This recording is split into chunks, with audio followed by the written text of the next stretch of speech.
اللہ تعالیٰ نے جو پابندیاں عائد کی ہیں وہ یہ ہیں: نمبر 1، اس کے ساتھ کسی کو شریک نہ کرو۔ نمبر 2، والدین کے ساتھ نیک سلوک کرو۔ نمبر 3، اپنی اولاد کو مفلسی کے ڈر سے قتل نہ کرو۔ ہم تمہیں بھی رزق دیتے ہیں اور ان کو بھی دیں گے۔ نمبر 4، بے شرمی کی باتوں کے قریب بھی نہ جاؤ، خواہ کھلی ہو یا چھپی۔ نمبر 5، کسی جان کو جسے اللہ نے محترم ٹھہرایا ہے ہلاک نہ کرو مگر حق کے ساتھ۔ نمبر 6، یتیم کے مال کے قریب نہ جاؤ یہاں تک کہ وہ اپنے سن رشد کو پہنچ جائے۔ نمبر 7، ناپ تول میں پورا انصاف کرو۔ نمبر 8، بات کہو تو انصاف کی کہو، خواہ معاملہ اپنے رشتہ دار ہی کا کیوں نہ ہو۔ نمبر 9، اللہ کے عہد کو پورا کرو، نیز اللہ کی یہ ہدایت ہے کہ یہی میرا سیدھا راستہ ہے، لہذا تم اسی پر چلو، دوسرے راستوں پر نہ چلو۔ رکو نمبر 20، تمہارے پاس تمہارے رب کی طرف سے ایک دلیل روشن اور ہدایت اور رحمت آ گئی ہے۔ اب اس سے بڑھ کر ظالم کون ہوگا جو اللہ کی آیات کو جھٹلائے اور ان سے منہ موڑے۔ جو اللہ کے حضور نیکی لے کر آئے گا اس کے لیے 10 گنا اجر ہے، اور جو بدی لے کر آئے گا اس کو اتنا ہی بدلہ دیا جائے گا جتنا کہ اس نے قصور کیا ہے۔ کہو میری نماز، میرے تمام مراسم عبودیت، میرا جینا اور میرا مرنا اللہ رب العالمین ہی کے لیے ہے، جس کا کوئی شریک نہیں ہے، اسی کا مجھے حکم دیا گیا ہے، اور سب سے پہلے سر اطاعت جھکانے والا میں ہی ہوں۔ کوئی بوجھ اٹھانے والا دوسرے کا بوجھ نہیں اٹھاتا، پھر تم سب کو اپنے رب کی طرف پلٹنا ہے، اس وقت وہ تمہارے اختلافات کی حقیقت تم پر کھول دے گا۔ سورۃ الاعراف، رکوع نمبر 1۔ یہ کتاب جو تمہاری طرف نازل کی گئی ہے تاکہ تم اس کے ذریعے سے منکرین کو ڈراؤ اور ایمان والوں کو نصیحت کرو۔ اے لوگو، اس کتاب کی پیروی کرو، اپنے رب کو چھوڑ کر دوسرے سرپرستوں کی پیروی نہ کرو۔ کتنی ہی بستیاں ہیں جنہیں ہم نے ہلاک کر دیا، ان پر ہمارا عذاب اچانک رات کے وقت ٹوٹ پڑا، یا دن دہاڑے ایسے وقت آیا جب کہ وہ آرام کر رہے تھے۔ جب ہمارا عذاب ان پر آ گیا تو وہ بس یہی کہہ رہے تھے کہ واقعی ہم ظالم ہیں۔ اس روز وزن ہی عین حق ہوگا، جن کے پڑلے بھاری ہوں گے وہی فلاح پانے والے ہوں گے، جن کے پڑلے ہلکے ہوں گے وہی خسارے میں ہوں گے، کیونکہ وہ ہماری آیات کے ساتھ ظالمانہ برتاؤ کرتے رہتے تھے۔ رکوع نمبر 2۔ ہم نے فرشتوں سے کہا کہ آدم کو سجدہ کرو، سب نے سجدہ کیا مگر ابلیس سجدہ کرنے والوں میں شامل نہ تھا۔ پوچھا، کس چیز نے تجھے سجدے سے روکا جبکہ تجھ کو حکم دیا گیا تھا؟ بولا، میں اس سے بہتر ہوں، تو نے مجھے آگ سے پیدا کیا اور اسے مٹی سے۔ اچھا تو یہاں سے نیچے اتر، تجھے حق نہیں ہے کہ یہاں گھمنڈ کرے، دراصل تو ذلت چاہتا ہے۔ بولا، مجھے اس دن تک مہلت دے جبکہ یہ سب دوبارہ اٹھائے جائیں گے۔ فرمایا، تجھے مہلت ہے۔ بولا، اب میں تیرے سیدھے راستے پر چلنے والے انسانوں کی گھات میں لگا رہوں گا، آگے اور پیچھے، دائیں اور بائیں، ہر طرف سے ان کو گھیروں گا اور ان سے ناشکری کراؤں گا۔ اللہ نے کہا، جو تیری پیروی کریں گے تجھ سمیت ان سب سے جہنم کو بھر دوں گا۔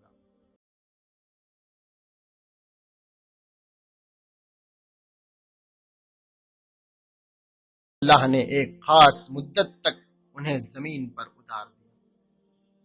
رکوع نمبر 3۔ اے اولاد آدم، ہم نے تم پر لباس نازل کیا ہے تاکہ تمہارے جسم کے قابل شرم حصوں کو ڈھانکیں اور تمہارے لیے جسم کی حفاظت اور زینت کا ذریعہ بھی ہو، اور بہترین لباس تقوی کا لباس ہے۔ یہ اللہ کی نشانیوں میں سے ایک نشانی ہے، شاید کہ لوگ سبق لیں۔ اے اولاد آدم کے بچوں، ایسا نہ ہو کہ شیطان تمہیں پھر سے فتنے میں مبتلا کر دے، جس طرح اس نے تمہارے والدین کو جنت سے نکلوایا تھا اور ان کے لباس ان پر سے اتروا دیے تھے، تاکہ ان کی شرم گاہیں ایک دوسرے کے سامنے کھلے۔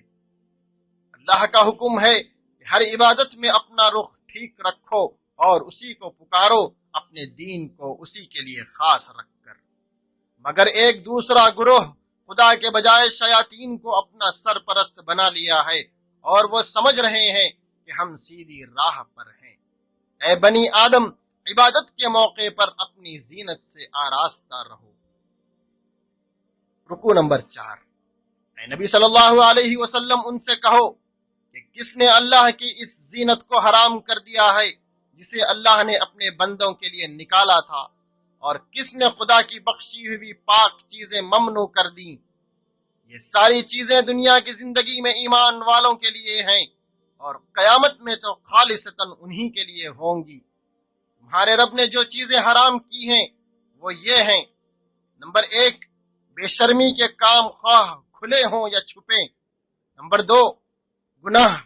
نمبر 3، حق کے خلاف زیادتی۔ نمبر 4، اللہ کے ساتھ تم کسی کو شریک کرو۔ نمبر 5، اللہ کے نام پر ایسی بات کہو جس کے متعلق تمہیں علم نہ ہو۔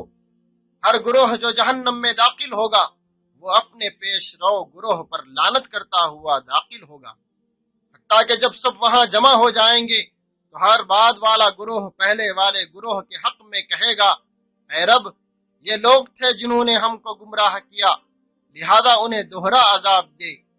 جواب میں ارشاد ہوگا: ہر ایک کے لیے دوہرا عذاب ہے۔ رکوع نمبر 5۔ جن لوگوں نے ہماری آیات کو جھٹلایا ہے اور ان کے مقابلے میں سرکشی کی ہے، ان کا جنت میں جانا اتنا ہی ناممکن ہے جتنا سوئی کے ناکے سے اونٹ کا گزرنا۔ ان کے لیے جہنم کا بچھونا ہوگا اور جہنم ہی کا اوڑھنا۔ جن لوگوں نے ہماری آیات کو مان لیا اور اچھے کام کیے، وہ اہل جنت ہیں جہاں وہ ہمیشہ رہیں گے۔ پھر اہل جنت دوزخ والوں کو پکار کر کہیں گے: ہم نے ان سارے وعدوں کو ٹھیک پایا جو ہمارے رب نے ہم سے کیے تھے۔ کیا تم بھی ان وعدوں کو ٹھیک پا رہے ہو جو تمہارے رب نے کیے تھے؟ وہ جواب دیں گے: ہاں۔ پس ان دو گروہوں کے بیچ ایک اوٹ حاصل ہوگی جس کی بلندیوں پر کچھ اور لوگ ہوں گے۔ وہ جنت میں داخل تو نہ ہوئے ہوں گے مگر اس کے امیدوار ہوں گے۔ جنتیوں کو دیکھ کر سلام کریں گے۔ جب دوزخیوں کو دیکھیں گے تو کہیں گے: اے ہمارے رب، ہمیں ان ظالموں میں شامل نہ کیجیے۔ رکوع نمبر 6۔ اعراف والے لوگ دوزخ والوں سے کہیں گے: دیکھ لیا تم نے، آج نہ تمہارے جتھے تمہارے کسی کام آئے اور نہ وہ ساز و سامان جن کو تم نے بڑی چیز سمجھا تھا۔ دوزخ کے لوگ جنتیوں کو پکار کر کہیں گے کہ کچھ تھوڑا سا پانی ہم پر ڈال دو، جو رزق اللہ نے تمہیں دیا ہے اسی میں سے کچھ پھینک دو۔ وہ جواب دیں گے: اللہ نے یہ دونوں چیزیں منکرین حق پر حرام کر دی ہیں، جنہوں نے اپنے دین کو کھیل اور تفریح بنا لیا تھا اور جنہیں دنیا کی زندگی نے فریب میں مبتلا کر رکھا تھا۔ ہم ان لوگوں کے پاس ایسی کتابیں لے آئے ہیں جو ایمان والوں کے لیے ہدایت اور رحمت ہے۔ جنہوں نے اس کتاب کو نظر انداز کیا، انجام کے دن جس کی خبر یہ کتاب دے رہی ہے، بہت پچھتائیں گے۔ رکوع نمبر 7۔ اللہ نے آسمانوں اور زمین کو 6 دن میں پیدا کیا، پھر اپنے تخت سلطنت پر جلوہ فرما ہوا۔ وہ بڑی قدرت والا ہے۔ اپنے رب کو پکارو گڑ گڑاتے ہوئے اور چپکے چپکے، اور زمین میں فساد نہ برپا کرنا جبکہ اس کی اصلاح ہو چکی ہو، اور زمین میں فساد نہ برپا کرو جبکہ اس کی اصلاح ہو چکی ہے۔ وہ اللہ ہی ہے جو ہواؤں کو اپنی رحمت کے آگے آگے خوشخبری لیے ہوئے بھیجتا ہے۔ جب پھر وہ پانی میں لدے ہوئے بادل اٹھا لیتی ہیں تو وہ انہیں کسی مردہ زمین کی طرف حرکت دیتا ہے، اور وہاں میں برسا کر اس مری ہوئی زمین سے طرح طرح کے پھل نکال لاتا ہے۔ دیکھو، اس طرح ہم مردوں کو حالت موت سے نکالتے ہیں شاید کہ تم اس مشاہدے سے سبق لو، جو زمین اچھی ہوتی ہے وہ اپنے رب کے حکم سے خوب پھل پھول لاتی ہے، جو زمین خراب ہوتی ہے اس سے ناقص پیداوار کے سوا کچھ نہیں نکلتا۔ رکو نمبر 8، ہم نے نوح کو اس کی قوم کی طرف بھیجا، اس نے کہا اے برادران قوم، اللہ کی بندگی کرو، اس کے سوا تمہارا کوئی خدا نہیں، میں تمہارے حق میں ایک ہولناک دن کے عذاب سے ڈراتا ہوں۔ اس کی قوم نے نہ مانا، گمراہی کی باتیں کرنے لگے۔ نوح علیہ السلام نے بہت سمجھایا مگر انہوں نے جھٹلایا۔